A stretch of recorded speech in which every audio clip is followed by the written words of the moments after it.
A gente quer falar também sobre as mudanças no STF, mas mais especificamente da expectativa sobre aquela possível indicação do advogado-geral da União, Jorge Messias, para a vaga do ministro Luiz Roberto Barroso do STF. Está gerando muita especulação essa indicação dele, mas para a vaga dele atual, quem que vai ocupar a cadeira dele na AGU se ele for mesmo indicado? Quem tem essa apuração e traz para a gente aqui agora é a nossa Letícia Casado, que eu estava morrendo de saudade. Lê, boa tarde para você. Cargo esse mega estratégico do Messias. Quais mobilizações já estão sendo vistas aí em Brasília em torno disso? Boa tarde.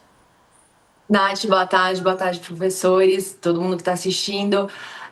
Pois é, o Messias, ele não foi indicado ainda para o Supremo, mas existe uma expectativa muito grande, como a gente tem visto ao longo dos últimos dias, de que ele vai ser o nome que já está escolhido pelo presidente Lula, mas que o Lula precisa azeitar conversas, enfim. E que a indicação deve ser feita, talvez até mesmo na próxima semana. Fato é que em Brasília já começou uma discussão, né, uma corrida ali pela vaga dele, e tem 7 nomes que já chegaram para pessoas ali do entorno do presidente. Algumas delas, inclusive, já foram discutidas no passado, quando em 2023 o Messias também estava sendo cotado para assumir uma cadeira no Supremo. A gente lembra que naquela época foi Flávio Dino. Mas, enfim, dessa lista de 7 nomes, 6 são mulheres.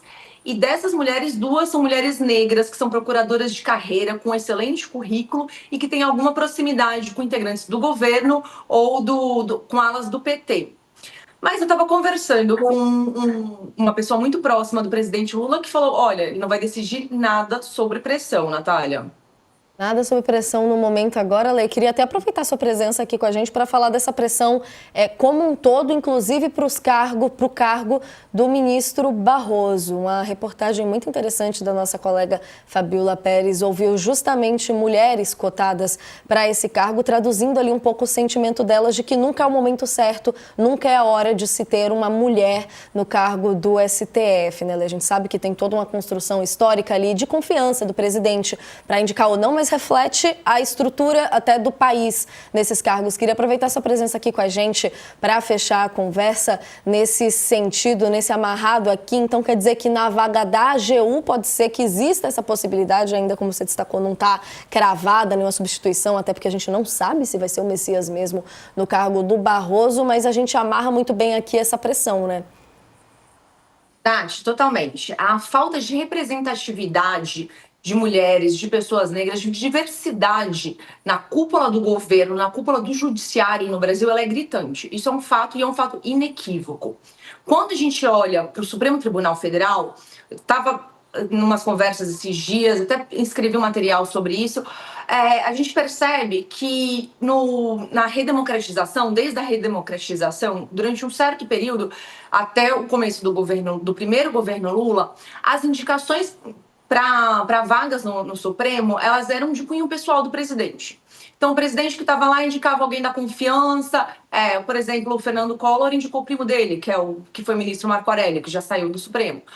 Então, várias relações assim. Quando o Lula entrou, então, nos governos do PT, quando Lula 1, Lula 2 e no governo Dilma, as indicações elas foram muito feitas com base tentando institucionalizar o Supremo. Essa é uma palavra que eu escutei muito.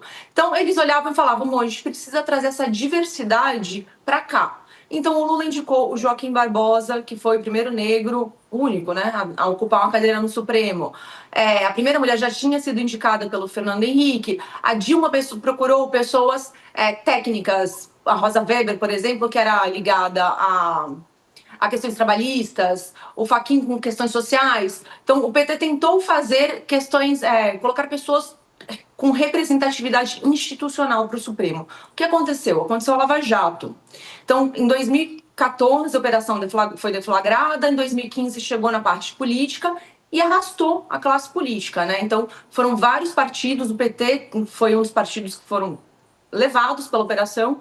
A partir de 2017, quando já era governo Temer, as indicações elas voltaram a ter um cunho pessoal. Então, o Temer escolheu o Alexandre de Moraes, que era uma pessoa que ele já tinha confiança. Que o Moraes teve aquele episódio do celular da Marcela Temer, que foi hackeado. O Moraes era secretário de Segurança de São Paulo, tocou a investigação. O Temer confiava muito nele.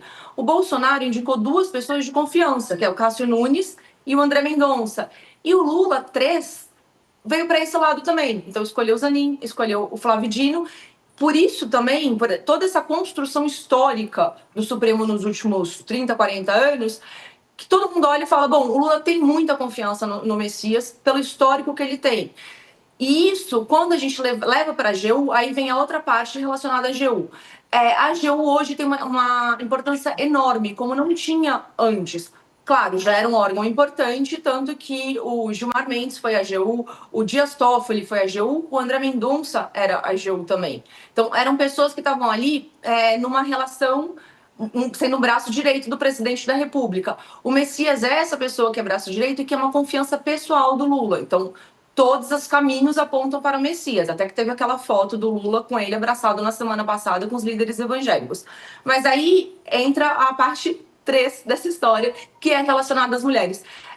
O que eu ouvi de uma pessoa muito próxima do Lula foi: a gente precisa começar a abrir caminhos, talvez este caminho pela AGU seja um para construir nomes, para que no próximo futuro, por exemplo, a gente talvez consiga vencer a eleição em 2026, para que a gente tenha mulheres para colocar lá. A questão é que, nesse momento, faltam mulheres no entorno muito próximo do presidente para que ele possa colocar nesses cargos estratégicos de confiança, seja no Supremo, seja na linha de frente de defesa do governo, que é a AGU. Por isso que ele repetiu várias vezes, o presidente vai tomar uma decisão, esse assunto ainda não está oficialmente sendo debatido no governo, porque o Barroso saiu ontem à noite do Supremo, a próxima pessoa, o substituto, ainda não foi indicado. Mas caso seja o Messias, haverá uma discussão, esses nomes serão levados em consideração, mas o Lula vai olhar para o quebra-cabeça e vai pensar: como que eu resolvo isso tudo aqui sem se deixar levar por pressão externa, Natália?